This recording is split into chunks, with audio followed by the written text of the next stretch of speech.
So what I'll do is I'll start with a Google form, and this is the part of Google Apps for Education that makes data analysis easier by making it easy to collect this information. So I'm going to capture the student's first name, their last name, have them enter what class period they're in, and then I'm going to have them write, in this example, the thesis statement for the argumentative paper that we're working on.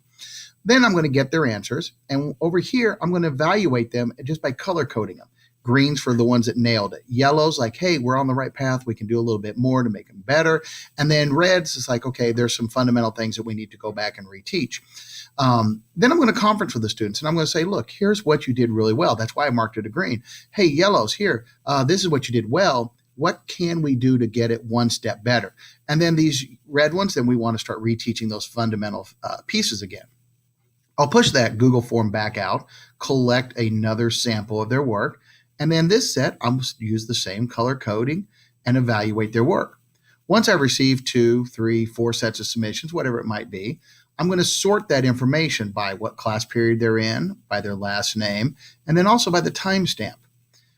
And then once I get that, here you go. I've got their submissions side by side, and I can see how they progressed. For instance, this student went from red to yellow to green. This one nailed it the first time. Here's one that got better from the first to the second submission.